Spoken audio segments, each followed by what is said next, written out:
Hi, this is Roger. Thanks for dropping by, and big thank yous for all the comments on the previous videos and on what the hell to do with my Phalaenopsis that won't bloom.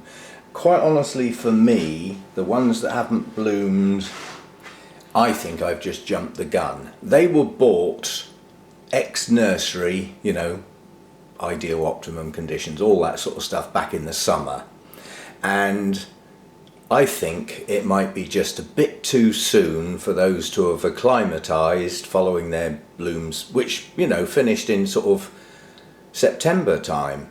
They haven't long been out of bloom. So perhaps I was expecting too much from them, and quite honestly, at the moment, they are the least important plants I own. Simple as that. So this is what I've done out here. This is the kitchen windowsill. This gets late afternoon sun. I don't know whether you can see it through the dirty window, but that huge tree out there filters the sun as it comes round, if we ever see it again.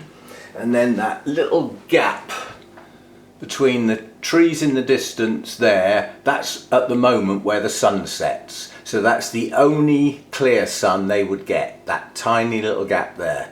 And that lasts about an hour. So that's late afternoon, weak winter sun, but it will be straight on them.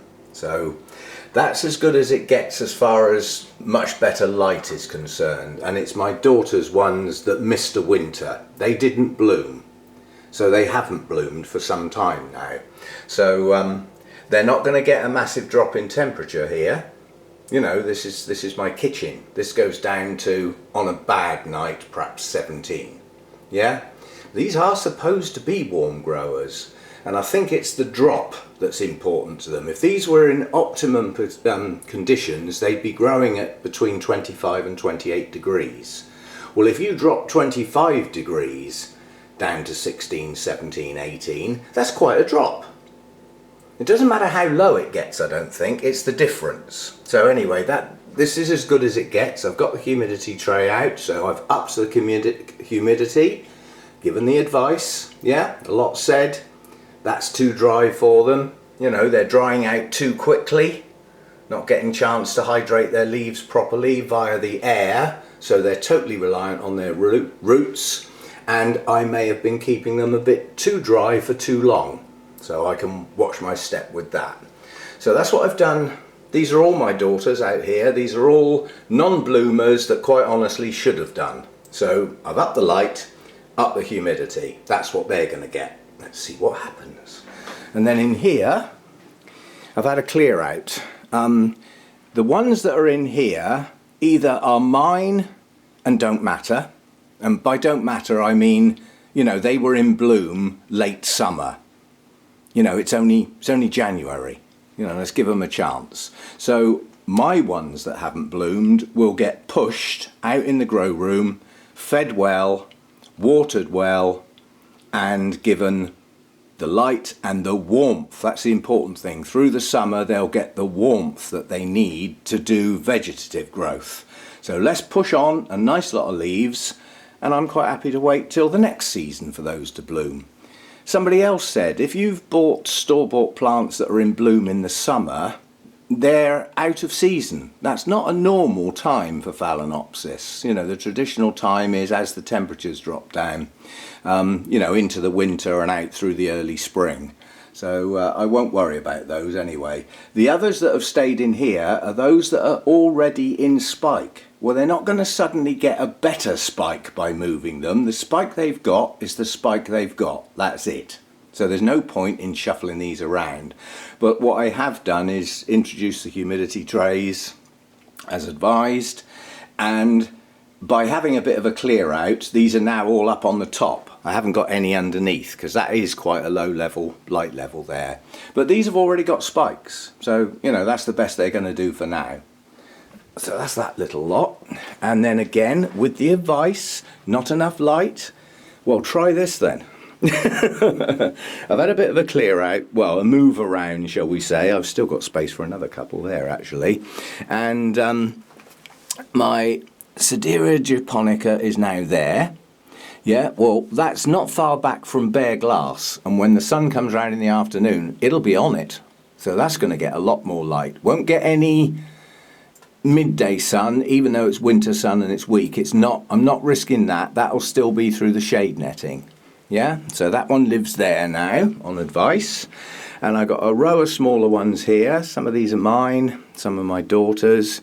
Somebody said some of your phals are too small to bloom. No phals were ever bought not in bloom. They are blooming size, they're mini phals. They don't grow big leaves. This is it. This is what they do. This is their size. But when you say, like, this one's only got 3 leaves, yeah, that probably hasn't got the strength to spike at the moment. But anyway, bright light for these, and I'll probably move another 1 or 2 out here from the crowded bit in there that haven't currently got spikes on anyway. So that's what I've done, and a big thank you again for all your advice. I take it, the advice, but also just doing a bit of looking in a bit more detail myself. You know, if you've got dark green leaves on an orchid, in most cases that means it's not getting enough light. So, you know, that was the first thing to deal with for those that are blooming size that haven't bloomed. So they're now going to get some light. I mean, if I ever see the sun again, that's going to be pretty bright light. I'll keep my eye on them. You know, when I get a really good sunny day, I can come out here a couple of days later and see if the leaves have actually got the purple tinges or are suffering as a consequence, because this is quite a dramatic change for them all in one go. So that's how it's going to be for a bit. You have to bear in mind we are now coming to the end of January. Once we get into March, they're all coming out here anyway. Now, they won't go on high shelves at that time of year because we will be getting much, much stronger sun. But, you know, they can come out here in the warm. That's the important thing. And I'll find spaces for them on the medium shelves. So not the intense light, not Cattleya light. I think that's pushing me luck. Certainly into the summer it will be. But yeah, I'll make room for those. And of course, eventually the idea is that, you know, once we get to a better time of year and everything, my daughter's going to take a fair few of her plants back to her house anyway, so they won't be here. They go back to where they live up there. Okay, so that's what I've done. Thanks again. Great comments, great ideas, and information from those that are doing it and doing it well. That's what I was after. You know, if somebody's doing something well, they're the people to talk to. So thanks a lot for your help again, guys, and I'll keep you posted, see if we see any differences. I mean, you have to bear in mind my mounted Phalaenopsis do get good light. And one of those is weak.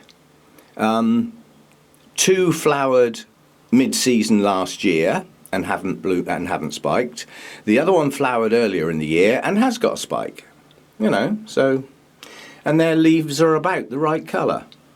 So, yeah, light, humidity, and keeping my eye on them a bit better and not leaving them dry for any length of time. I mean, in there they were staying dry 3, 4, 5 days sometimes. It's a bit much, isn't it? So now I'll water as they approach dryness rather than letting them stay bone dry for any length of time. And they'll get some feed. These are high feeders.